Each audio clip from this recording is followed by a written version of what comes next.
And we're speaking to the president of the Trinidad and Tobago Registered Nursing Association, Mr. Edie Stewart, who is no stranger to the Observer. Pleasant good evening to you, comrade. A pleasant good evening to you, Mikee K, and to your listeners. Thanks for having me. Thank you so much. And viewers, don't forget we're on television. So I know Yeah, sometimes, yeah. I know you're accustomed to the radio part, many The people, but that's radio. okay. That's okay. The health minister is, of course, empathizing with the parents of the 7 babies who died at the neonatal intensive care unit of the Port of Spain General Hospital. The parents, however, are not keen. They refuse to attend the meeting with the NWRHA. And you have made it quite clear that heads have to roll. They need to head to roll needs to roll following the deaths of these 7 babies.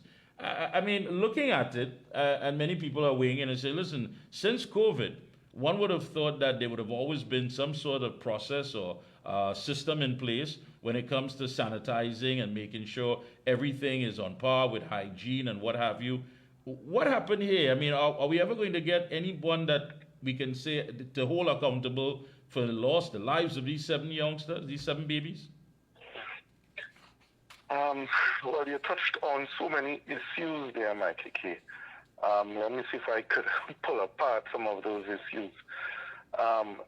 Firstly, in terms of the institution's ability to maintain a safe and sterile environment, as you indicated, since COVID would have passed and would have learned so much lessons from COVID, one would have expected that we would have been on top of our game, especially within the NICU setting, within any ICU setting, which is supposed to be the most pristine of all places, because of the nature of these babies and their immune system being compromised. One would have that utmost precautions taken place. From the information we have, it appears that a few of the policies won't adhere to, and that may play itself out soon enough. When one looks at a statement made in the media by one of the relatives in terms of a baby being transferred, just looking at that statement and understanding the neonatal transfer protocol, which was created during the pandemic, specifically for neonates and being transferred from one institution to the next, just if those statements are true and become factual, well, then that is a glaring shortfall that was made. Yeah. Yeah, but what's interesting here, too, is that, following the news that the bereaved parents of the babies have indeed decided to sue the state, the health minister's attitude about it is that, he would have done the same. He understands. He says that the parents deserve their day in court. But the fact of the matter, this is not just about something about collateral damage. We're talking about 7 babies. I mean, before we even start talking about the court procedures, one still has to figure out what went wrong so that way it can never be repeated again. 7 babies. And this is not somewhere that, we're talking about in some country where, it's war-torn and bombs are being dropped, and we understand that medical care is going to be a challenge or difficulty. No, we're talking about right here where procedures are supposed to be followed. That way we wouldn't have to even discuss anything about going to court. Well, again, so let me say, again, in any self-respecting country, any developed country, any country that aspires developed country status or working towards that, you would have situations like this, and someone would resign. You don't need to tell them they have to be fired or anything like that. It is almost expected that the person would relinquish their post if it is their responsibility for this occurring. Yes, whether or not it was they had a direct part to play, but if I am responsible for maintaining the clinical outcomes of a particular unit, and that was not done, then the honorable thing to do would be to resign. Okay, we are not there yet.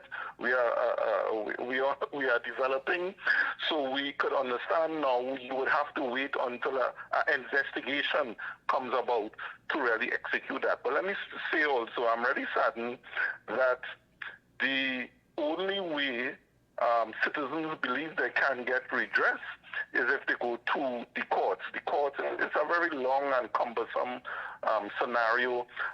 We have to deal with the courts on a daily basis as the union in many matters. It's very expensive, and sometimes the outcome is not what you would envision. And if you look throughout our history, medical cases are very difficult to prove sometimes because, and especially in a case like this, where there are so few neonatologists, doctors who are specialized in neonate care. There are really only about 2 or 3 in Trinidad and Tobago, probably even less. Those people actually have to go abroad and get their specialized training. So you would require another neonatologist, one of those 2, to come in and provide a counter argument to expectantly what the RHA would be putting forward. So, I mean, while, yes, the family is going to court, but I would have wished that the authority takes responsibility and offer compensation. Mikee K, while a number of these cases and these matters make public airways because it's in the public hospitals, don't believe for a second the same thing doesn't happen in private healthcare facilities.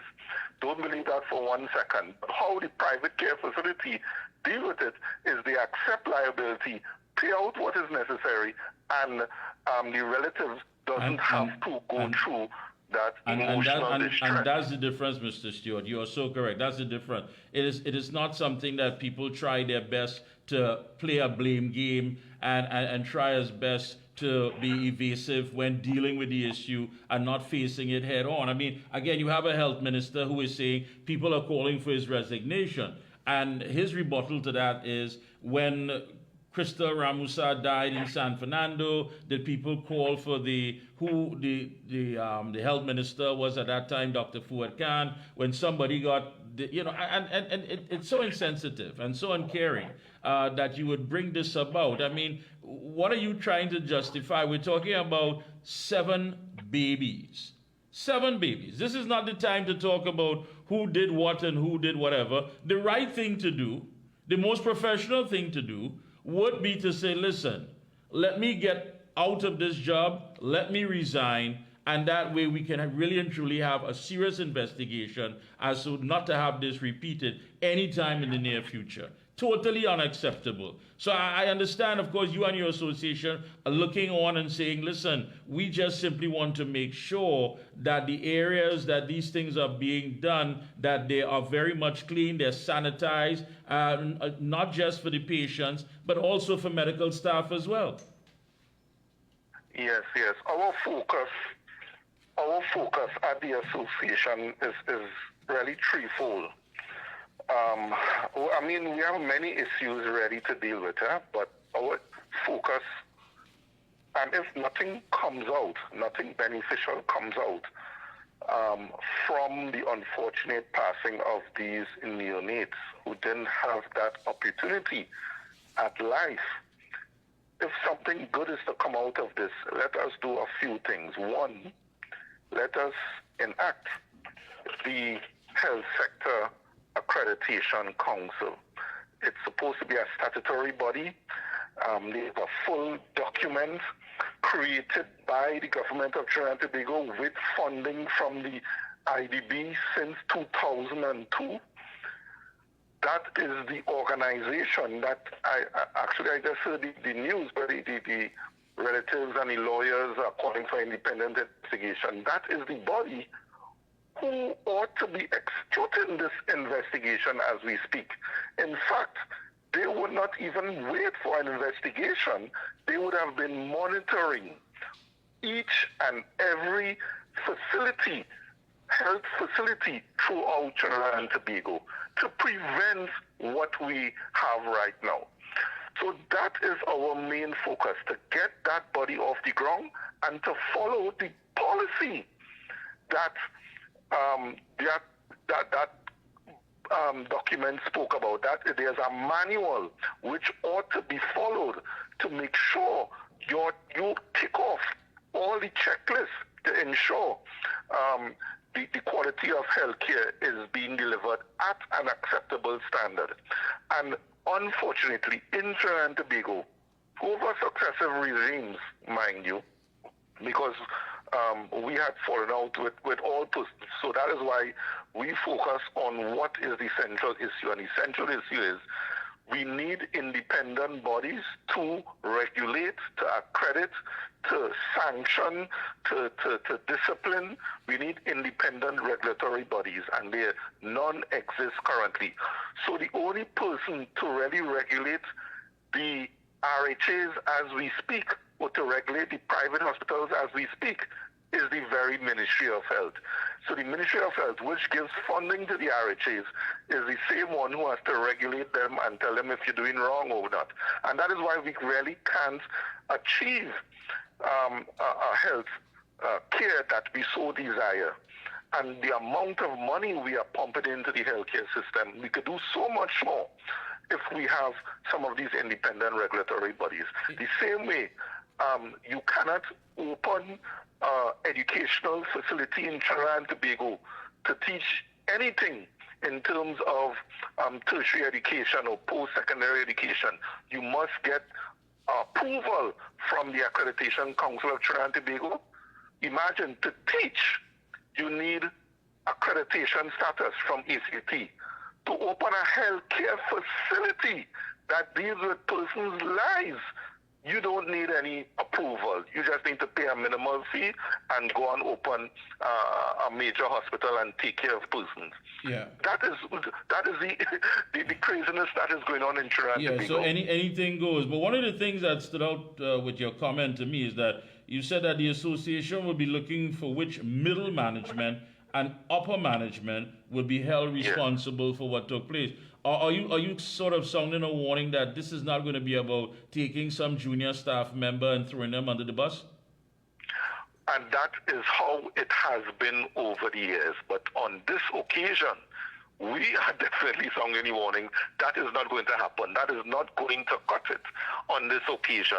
You cannot place persons in positions that you know they would fail. It's just a matter of time. And then when they do fail, you want to hold them accountable, having placed them in that precarious position. That is unacceptable. And that is why, even today, we have started putting out data, started putting out information. For instance, in the accident and emergency departments across Trinidad and Tobago are extremely short staff as we speak. And we actually highlighted an RHA, the NCRHA, demonstrating they have less nurses on duty than some of the smaller RHAs, the NCRHA, which deals with a wide cross-section from Arima to Shogunas to Couva down to Eric Williams, Mount Hope, Cora. They have less A&E staff than a hospital in Grandy or the hospital in Scarborough facility. That is totally unacceptable. And it has been placing, we're having needless deaths in those areas. And sadly, because those deaths are adults, it is not getting the same media attention that it ought to, because they are adults. With children, obviously, we would take a much more a robust stance with it. But when it comes to adults, oh, he went to the hospital, he died. Oh, okay, well, we expected that. That is unacceptable. We are losing too many people to avoidable deaths. In the States and in the UK, in Canada, wherever else you look, they track the number of avoidable deaths occur within their facilities. In Trinidad and Tobago, if you were to ask the regional health authorities or the Ministry of Health how many avoidable deaths there were, they would not be able to give you a figure. They would not be able to let give me you a ask you figure. this, Mr. Stewart. So, I mean, we came out of the pandemic. What did you and your organization expect on the other side of this? I mean, coming out of all of this, it hasn't been easy for you and your members. Some are still complaining the way they're treated, not getting full gear, what have you. What did you expect coming out of this entire experience as far as our local medical fraternity would have been as far as operating? One, we would have expected a rollout of a number of policies which were absent during the COVID period and prior to that. This COVID pandemic raised a number of red flags that there's a number of policies and protocols missing within the healthcare system.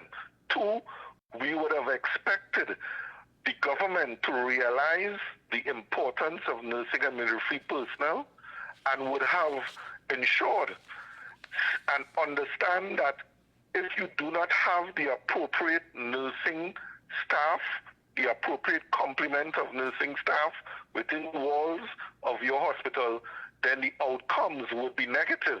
The literature is clear on that. Unfortunately, the government is still not understanding that.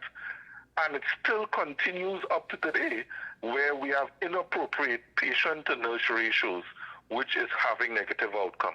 We would have expected, seeing the importance of nursing personnel, and you see it during pandemics, you see it during wars. The only thing that is operating within Gaza right now, everything has come to a stop. But the health institution must trot on. In the worst environment, your healthcare must trot on. And one would have expected the government to ensure every single RHA in Trinidad and Tobago makes nursing personnel permanently employed as opposed to their current status of being temporarily employed. The list is long, and unfortunately, we are not in a position to say we have learned our lesson as a society, so the past may repeat itself in the future. We are from the association. Our main focus right now is trying to demonstrate to nursing and midwifery personnel that there is a life in Trinidad and Tobago as opposed to migrating. The lure of migration is ever present, it is growing, and unfortunately, it seems to me, as the president of the association, that I'm fighting a losing battle. Yeah. The amount of nursing personnel who prefer, if they have to work hard, as they do, if they have to spend long hours, work extra duty, work overtime, then it's best to do it for the almighty US dollar or the pounds or go in Dubai, because they are treated 100% times better than here at home. In fact, foreign nursing personnel are treated better than how the government treats our local nurses. Yeah. And that's very, very unfortunate. I want to thank you so much for taking time out, linking with us here this evening. We will be checking with you periodically, and